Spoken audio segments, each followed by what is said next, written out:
Hey guys, today I like to show you how I sculpted this bad boy, the Ghoul. He's inspired by the show Fallout I have watched recently.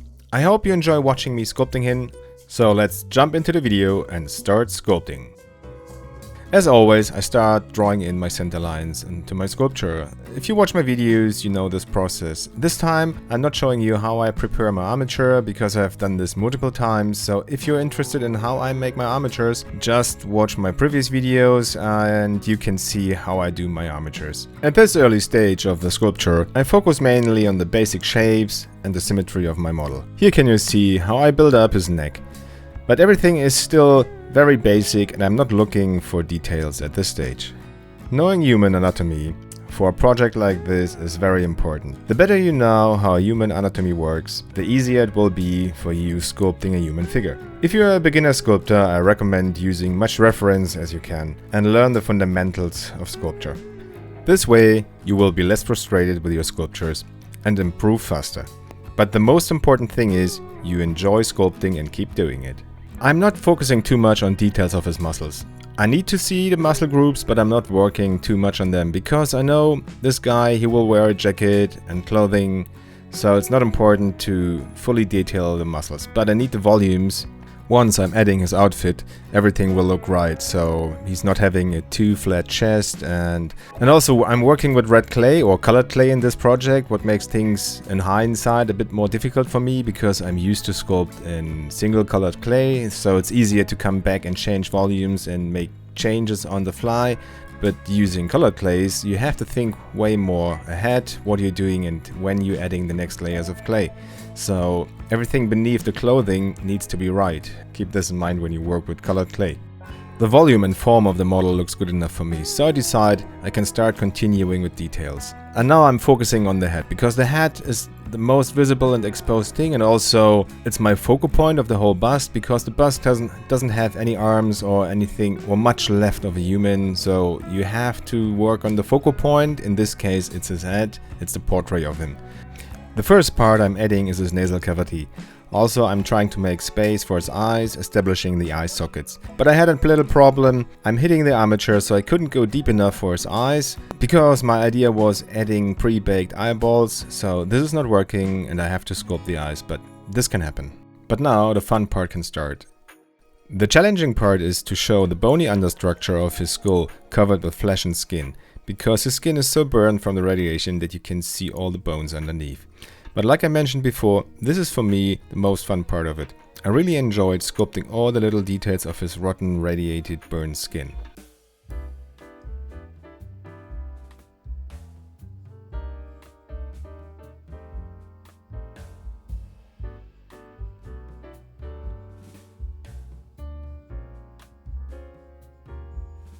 I'm using my sculpting tool to draw in guidelines to find the location of his ear. And the next step is adding a little blob of clay at the location we just found and shaping the little blob into an ear. Easy peasy lemon squeezy, right?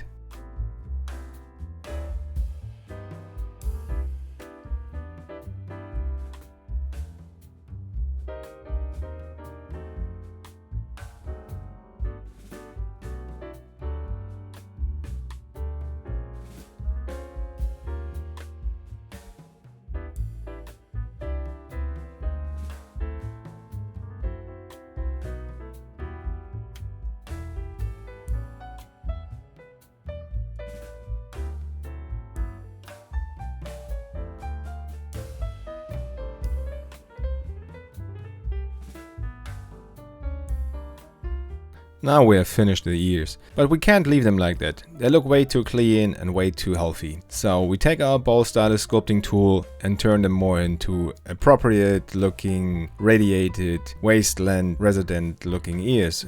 Because he's a ghoul and mutated and he's not in the best shape anymore. Also, I'm using another ball stylus sculpting tool, just a little bit bigger, to form the eye sockets. Also, if you look at the model, you can see, or you can tell, there's a bone underneath. And I'm trying keeping this and not smudging it away. Even if I'm adding more clay to the model, building up lips and other bits and details and muscles, I still want to keep the look of the bony understructure, just covered with a very thin layer of burned skin.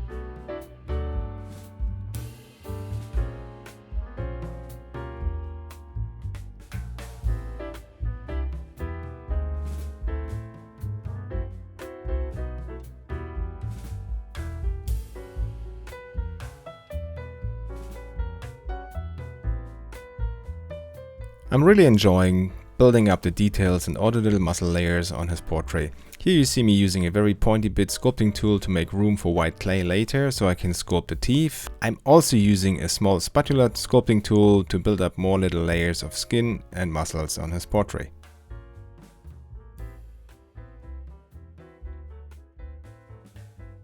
You remember in the beginning when I was making the eye sockets, I hit the armature, so I have to sculpt the eyes. I'm using white clay and shape the ball of his eyeball. Or I shape an eyeball using white clay, whatever.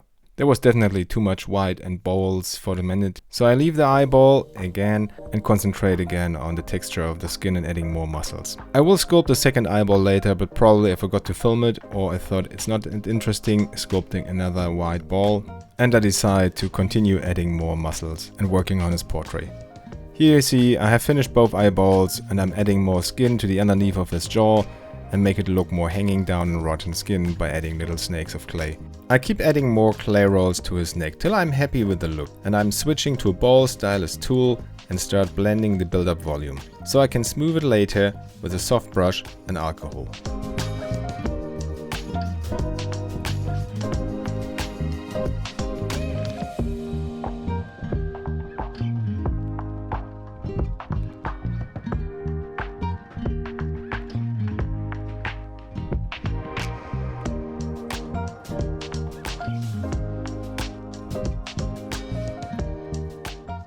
I have decided I need a little break of sculpting skin and smoothing it because my eye's getting tired staring at this red clay, like him. So I decide I need to sculpt teeth, or at least I want to sculpt the teeth because that was too empty and I need to fill the empty space in the sculpt. I'm using a very fine sculpting tool like this mini spatula, shaping the teeth. We're almost there, giving him the most shiniest ivories in the entire wasteland, but we will change that later.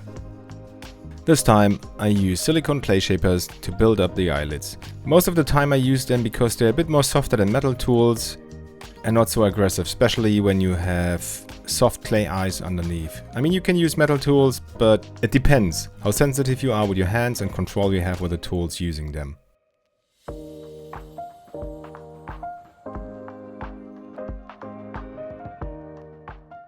Alright, we're done making his vicious eyes and his cheeky smile. I'm also quite pleased with the textures and the look of his skin, so I can continue making his outfit. I'm using my sculpting tool to draw in a line where the color of his shirt sits and also his button facing. I rolled out a thin sheet of dark blue clay to give him the blue shirt he's wearing underneath his leather coat. The following steps are working on the color, shaping the color, giving it sharp edges, clean edges using my standard sculpting tool. Also working on the button face. When I work on miniatures or sculpting busts or figures in this scale, I really like having clean and crisp edges of my fabric.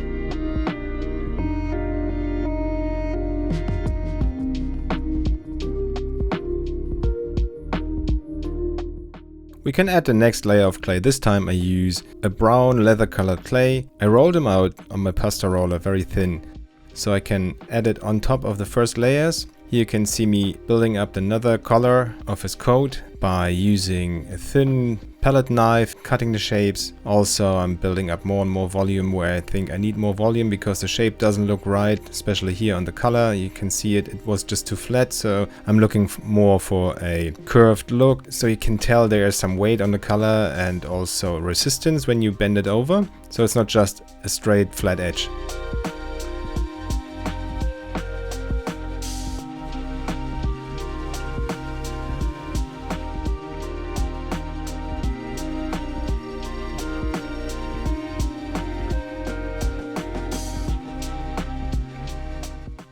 Even using a lot of reference pictures, for some reason I didn't notice there is a leather vest in between his blue shirt and the leather coat. So I had to pull off the layer of the leather coat and adding more clay to build up his leather vest. Can happen, so no problem. Just clay, fixing the little issue and continue working.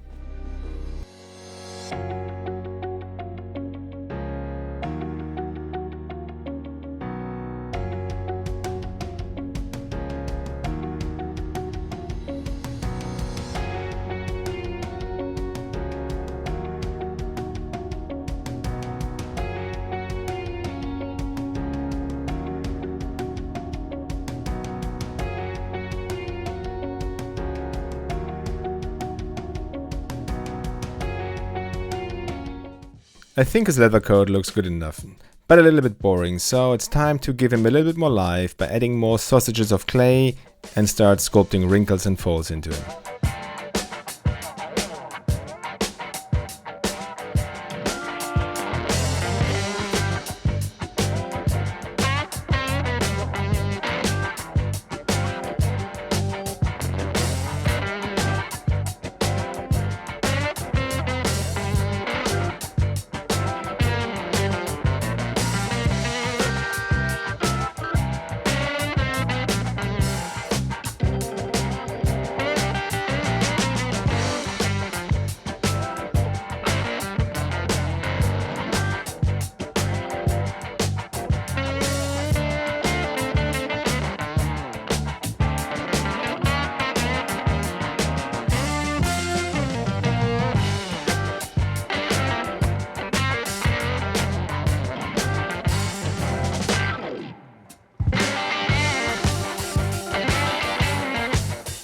I speed up the video just a tiny bit so you can see how I draw in the seam lines onto his coat using the blade of my sculpting tool.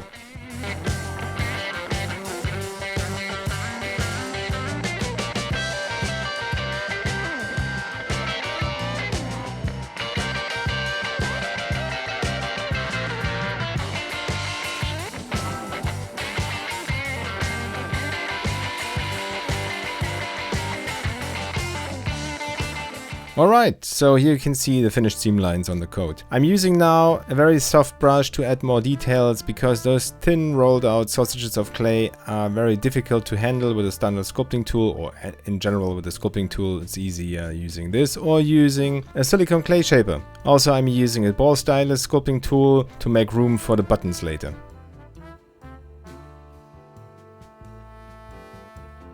Here you can see me using a caliper, what I'm using quite often to measure the distance in between the buttons, so I have the same distance, or also using it to check my symmetry or the size of the colors, for example, so each side has the same size. It's a very useful tool when you sculpt traditional, so you can find them everywhere, keep them, don't throw them away. I'm adding the buttons to his color. Looking back to the model, from this perspective, I should have done those little lines I poke in with the tool a little bit offset so they don't look too symmetrical, but this is too late. The next time I'm gonna do it different so it doesn't look too symmetrical, but hey ho, not a big deal. Now I come to the point that I can use isopropyl alcohol and a very soft brush to clean the clay, getting rid of tool marks I don't want to, or maybe blend things together like on the folds I have sculpted.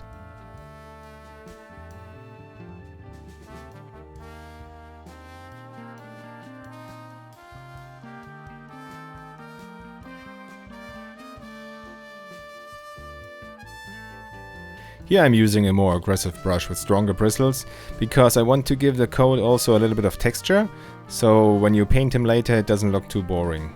But you have to be careful, if you use the brush too strong you can lose your details or maybe the volumes of your folds you have created, so take care on that.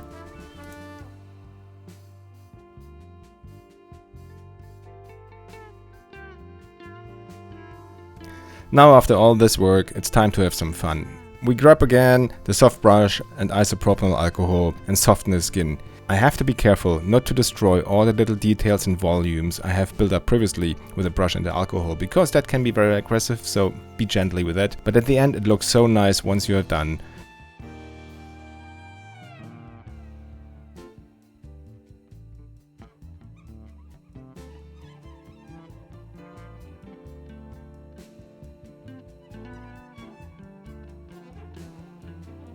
My last step before I baked the model was also cleaning his vest, giving it a little bit of texture. But here you can see he's baked now, everything looks fine, he's solid, and we can continue sculpting his head. I mean, no, not his head, and also his leather belt where all the ammo sits. But here I'm using Bacon Bond to make sure the next layer of clay won't fall off his head, so I can sculpt the head. With the Bacon Bond in place, I can use a light brown clay for his head, because the felt of the head in my reference images was way lighter than the leather coat. My plan was to sculpt the middle piece first, so I can add the brim, but that was more a challenge than I thought. Sculpting the middle piece of the head, I use my standard sculpting tool and a rake, so nothing fancy. I'm just trying to push the clay into the right direction so it looks more like a head. I mean, you will see it later. Alright guys, we still have to work on his head. I'm still not sure how I'll do... I'm not sure how I'm gonna do the rim of his head. So what I did, took a piece of paper and cut me a template. So I'm looking for support of the clay, because the clay is way too soft and wobbly. He won't hold the shape, it will just flop you around like a feather in the wind. Wait, so that's not working. So my idea is having the paper supporting the clay, and I think the paper will give me more support than aluminium foil, and it's thinner because I would like to have the rim of the head thinner. I was thinking about aluminium foil, but I think it is softer than the paper. I'm not sure. I will see. I'm gonna try paper first. If this is not working, I take aluminium foil. So let's get started.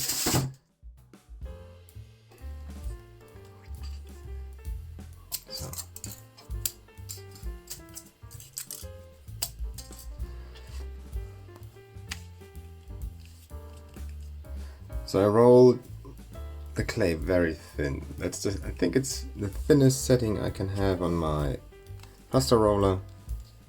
So what I'm trying to do is put this... Oh, it's too small. Map. Let's try again.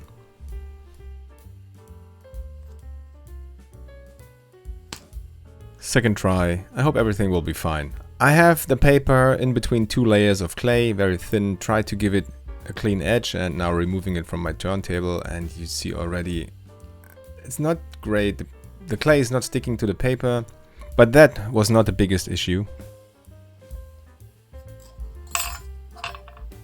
Oh, still... I don't know if that will work. Maybe.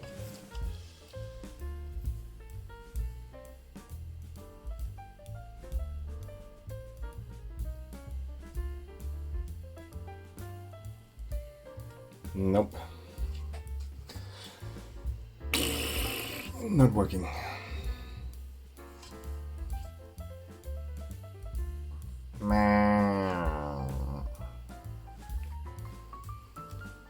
Alright guys,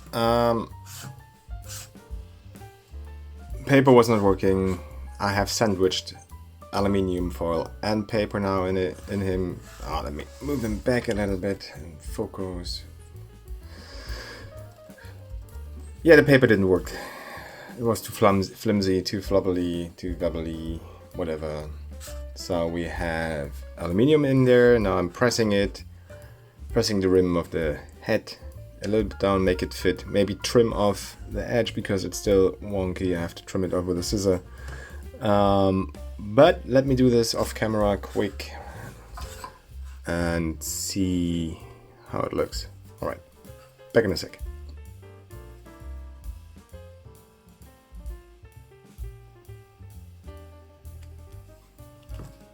Trying to get a smooth transition from here to the brim. But I think after baking I have to come back and smooth out the surface of the head again.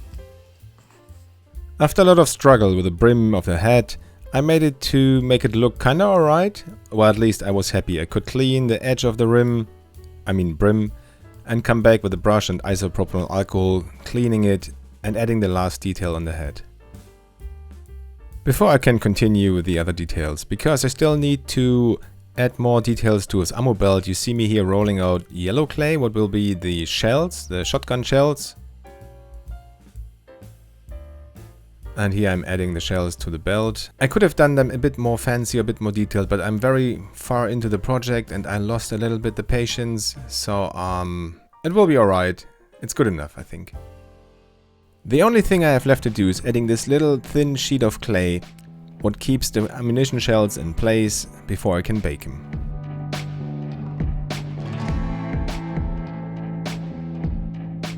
Here we go. I finished the ammunition belt. I also finished off camera his Winchester And he's baked, he's solid now.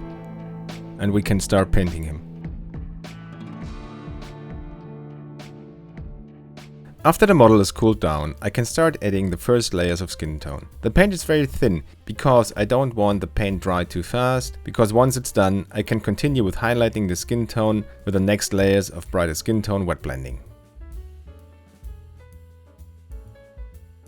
I've let the first layers of paint drying, so I can continue highlighting the skin.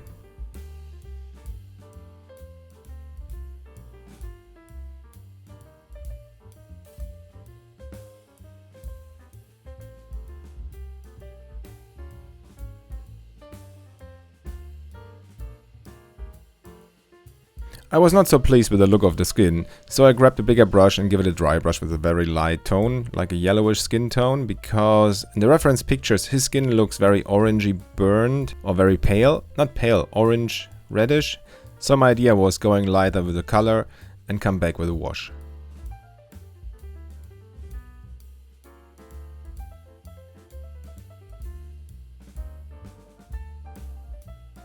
While the wash is drying, I decide to pick some areas and add highlights to them, because I think they need more contrast.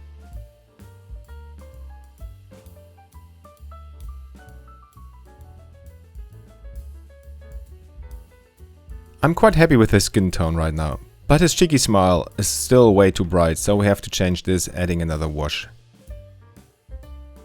Done with the skin for now, I can start painting his outfit, starting with the blue shirt first. I'm also adding highlights to his color and all the spots where I think the sunlight will hit it.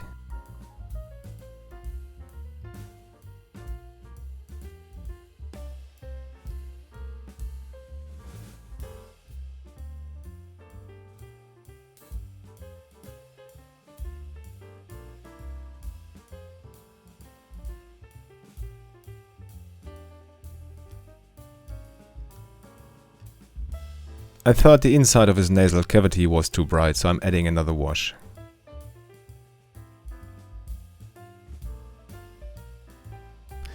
Painting his head, I'm using a big brush and also using bright brown tones to match the color of the felt, and also trying to wet blend them a bit to have nice transitions in between the tones and come back with a dry brush.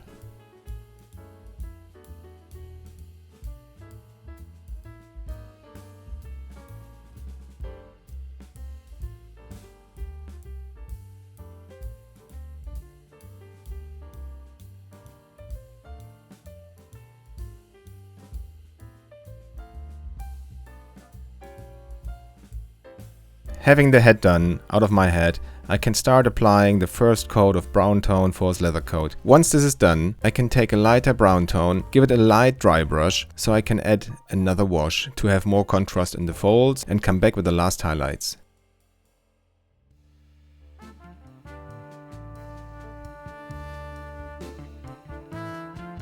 Also a little side note.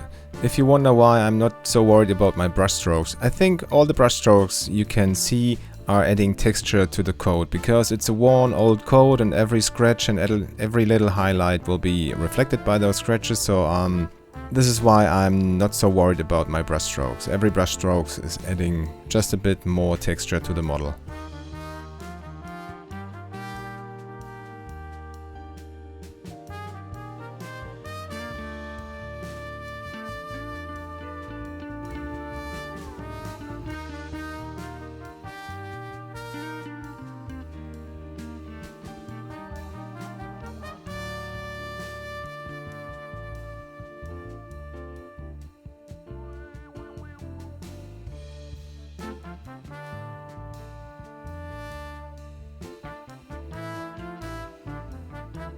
I'm cleaning up the leather band around his head with a dark brown, and I'm also painting the buttons with a gunmetal silver, and I have to paint his leather armor belt and the Winchester. The last thing we have to do is painting the shotgun shells brass colored and the buckle of his belt.